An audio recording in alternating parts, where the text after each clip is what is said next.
की बड़ी खबर आपको बता दें, सोशल मीडिया पर आपत्तिजनक पोस्ट करने वाले, आपत्तिजनक भाषा का इस्तेमाल करने वाले या सीधा सीधा गाली गलौज करने वालों पर सम्राट सरकार ने सख्ती से पेश आए हैं। उन्होंने बड़ा फैसला लिया है और क्या कुछ ये फैसला है उसी पर चर्चा करने के लिए मेरे साथ मौजूद है मेरे सहयोगी नवेंदु जी। सर, क्या फैसला लिया गया है सोशल मीडिया पर और क्या सख्ती दिखाई गई है?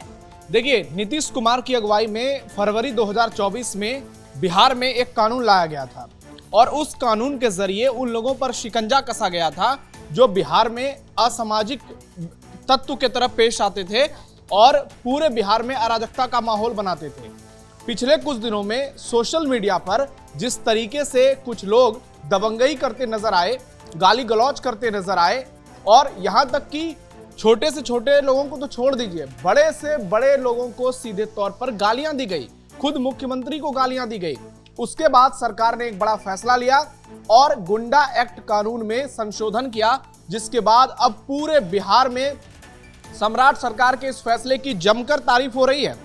CCA यानी अपराध नियंत्रण कानून, अब इसमें संशोधन कर दिया गया है और अब जो लोग सोशल मीडिया पर किसी के नाम को लेकर गाली गलौज करेंगे, किसी महिला के साथ अभद्र व्यवहार करेंगे, किसी पर जातिगत टिप्पणी करेंगे, धर्म जाति भाषा के आधार पर दूसरे को नीचा दिखाने की कोशिश करेंगे, पिस्टल लहराएंगे, उन लोगों पर अब तगड़े एक्शन होंगे। उनको 6 महीने से 2 साल तक की जेल भी होगी और जरूरत पड़ेगी तो उनको जिले से और राज्य से बाहर निकाल दिया जाएगा और DM और SP को अब पूरी कमान दे दी गई है। तो पहले क्या कुछ था, अब क्या कुछ हुआ है, बदलाव कितने बड़े पैमाने पर हुआ है, जरा दर्शकों को वो भी बता दें। पहले जो दायरा था केवल शारीरिक हिंसा, रंगदारी और पारंपरिक संगीन जुर्म के ही दायरे में ये गुंडा एक्ट लगता था। अब क्या हुआ है, नया नियम जब से आया है, अब डिजिटल अपराध, पेपर लीक और संगठित अपराध भी इसमें शामिल कर लिए गए हैं। यानी सोशल मीडिया के जरिए आजकल कुछ ज्यादा ही माहौल खराब किया जा रहा है। तो अब सोशल मीडिया पर सरकार की पैनी नजर रहेगी। जो लोग भी भाषा की मर्यादाओं को तार तार करेंगे, अब उन पर कठोर कार्रवाई होगी। किसी की जाति को लेकर गाली देंगे, उस पर तगड़े एक्शन होंगे। किसी के धर्म को लेकर गाली देंगे, उसकी कुटाई होगी। और किसी भी व्यक्ति को अगर सीधे तौर पर सोशल मीडिया पर आपत्तिजनक स्थिति में पोस्ट करता हुआ वो पाया जाएगा तो फिर उस पर बहुत तगड़ा एक्शन होगा, उसको जेल भी भेजा जाएगा और उसको प्रदेश निकाला भी उसके साथ किया जाएगा। सोशल मीडिया पर गाली गलौज या ट्रोलिंग पर सामान्य IT एक्ट पहले लगता था। अब क्या हुआ है, अभद्र टिप्पणी या धमकी देने वाले असामाजिक तत्व मानकर उसमें गुंडा एक्ट सीधे तौर पर लगाया जाएगा। यानी सोशल मीडिया पर अपने भाषा को संयमित करना पड़ेगा, उस पर कंट्रोल करना पड़ेगा और आलोचना करना लोकतंत्र की सबसे बड़ी खूबसूरती है। लेकिन आलोचना के नाम पर जिस तरीके से कुछ लोग बवाल मचाते हैं, गाली गलौज का इस्तेमाल करते हैं और मर्यादाओं को तार तार कर देते हैं, अब उनके खिलाफ सरकार ने उनकी हेकड़ी निकाल दी है। जो परीक्षा माफिया हैं, पेपर लीक और नकल कराने वाले गिरोह पर साधारण धाराओं में पहले केस चलता था। शिक्षा और परीक्षा माफियाओं को अब सीधे इस एक्ट यानी CCA के तहत जेल भेजा जाएगा। यानी पेपर लीक करने वालों को भी अब इस कानून के दायरे में लाया गया है और उन पर भी गुंडा एक्ट लगेगा। जांच का अधिकार पहले केवल सीनियर पुलिस अधिकारियों को ही छापेमारी या कुर्की के अधिकार प्राप्त थे। अब इसमें इंस्पेक्टर स्तर के अधिकारी को भी तलाशी और जब्ती की ताकत दी गई है। संपत्ति की जब्ती की बात करें तो पहले अपराधियों की अवैध संपत्ति जब्त करने की कानूनी प्रक्रिया बेहद जटिल और लंबी थी, उसमें बहुत समय लगता था। लेकिन अब उसमें बदलाव किया गया है। अब जिला मजिस्ट्रेट यानी DM, उनको पूरा अधिकार रहेगा कि वो किसी की भी संपत्ति को कुर्क करें जिस पर ये ऑर्डर जारी होगा। निवारक हिरासत की बात करें तो बिना मुकदमे के संदिग्धों को रोकने या हिरासत में रखने के लिए जो नियम कानून थे वो बहुत सीमित थे, अब उसके दायरे को बढ़ाया गया है और बिना ट्रायल अब लंबे समय तक उसको हिरासत में रखा जाएगा। जहां तक सजा की बात की जाए, सजा की जो अवधि थी, पहले सोशल मीडिया या छोटे संगठित मामलों में थाने से निपटारा हो जाता था, लेकिन अब 6 महीने से 1 साल तक की जेल होगी। इससे कम में बात नहीं बनेगी या फिर उसको निकाला जाएगा जिले से बाहर या फिर राज्य से बाहर, यानी उसको तड़ीपार घोषित कर दिया जाएगा। जिला बदल करने के नियमों में पहले बहुत सारे तकनीकी पेच थे, यानी किसी को तड़ीपार अगर घोषित करना है तो उसमें बहुत सारा समय लगता था और अपराधी बच निकलते थे। लेकिन अब जो आया है नया नियम, उसके मुताबिक दोषी को 2 साल तक के लिए जिला से या फिर प्रदेश की सीमा से बाहर कर दिया जाएगा। यानी कोई अगर पटना का होगा अगर वो इस तरह से अपराध में पाया जाएगा, उस पर अपराध साबित होगा, तो उसको 2 साल के लिए पटना से बाहर कर दिया जाएगा।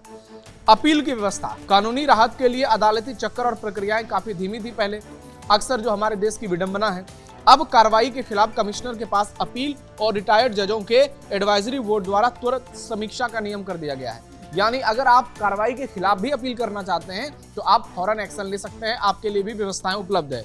और शरणदाताओं पर एक्शन, अपराधियों को पनाह देने वालों के खिलाफ सख्त धाराओं की पहले कमी थी, अब माफिया और असामाजिक तत्वों को शरण देने या छिपाने वालों को भी बराबर का सह आरोपी माना जाएगा। यानी अगर कोई माफिया है, कोई चोर बदमाश है, वो किसी के घर जाता है, उसको पनाह दे दिया जाता है, उसके साथ वो बहुत ही एकदम अतिथि देवो भव वाली स्थिति करते हैं, तो फिर उस पर भी धाराएं लगेंगी, उसको भी उसमें आरोपी माना जाएगा और फिर उस पर भी एक्शन होगा। यानी एक गुंडा एक्ट के वजह से अब बिहार में कानून व्यवस्था को सुधारने की सरकार की पूरी कोशिश है और सम्राट चौधरी जब से सीएम बने हैं तब से लगातार एक्शन हो रहे हैं। हालांकि कुछ एक्शन पर सवाल जरूर विपक्ष उठाता आया है, लेकिन ये जो गुंडा एक्ट है, अब सोशल मीडिया पर आपको ये देखने को मिलेगा कि जो लोग सारी सीमाओं को तोड़ देते थे, फालतू कमेंट करते थे, कोई भी लड़की अगर कुछ पोस्ट करती थी तो उस पर गंदे गंदे कमेंट्स लिखते थे, कोई भी पॉलिटिशियन अगर कोई पोस्ट करता था तो उस पर बहुत ही आपत्तिजनक स्थिति में वो पोस्ट कर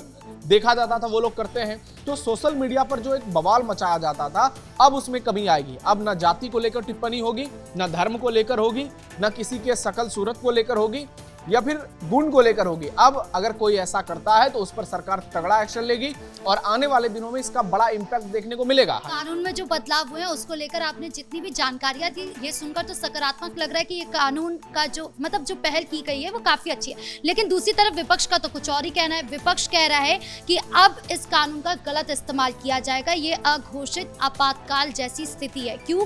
ताकि अब जब भी विपक्ष आवाज उठाएगी सम्राट सरकार के किसी भी फैसले पर, तो उस विपक्ष को सीधा जेल में उठाकर भेज दिया जाएगा। देखिए, ऐसा नहीं है। इसमें एक बात का विशेष तौर पर ख्याल रखा गया है कि भाषाओं का चयन सही करना पड़ेगा। अगर कोई गाली गलौज करेगा, अभी कुछ दिनों पहले मुख्यमंत्री की मां बहन को गालियां दी जा रही थी सोशल मीडिया पर, क्या वो सही है? आप सरकार से सहमत हो सकते हैं, असहमत हो सकते हैं, लोकतंत्र है। आप आलोचना कीजिए, आप जमकर आलोचना कीजिए, तीखी प्रतिक्रिया दीजिए, लेकिन उसका एक दायरा होना बहुत जरूरी है, एक कंट्रोल भाषा होना बहुत जरूरी है।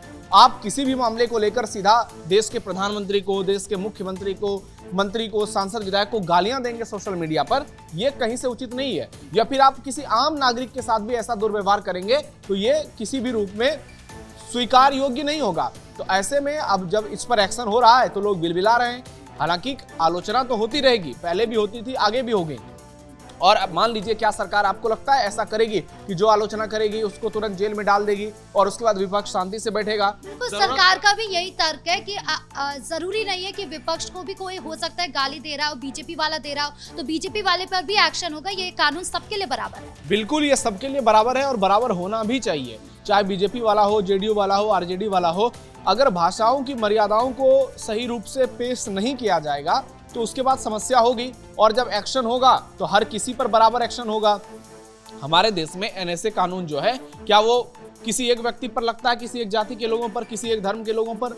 क्या यूएपीए किसी एक व्यक्ति पर लगता है जो एक जाति का होता है, एक धर्म का होता है? अगर वो राष्ट्र हित के खिलाफ जाएगा, राष्ट्र के संप्रभुता के खिलाफ जाएगा, तो फिर उस पर एक्शन होगा ही होगा, चाहे वो कोई भी हो, कोई सांसद हो, विधायक हो या फिर आम लोग हो।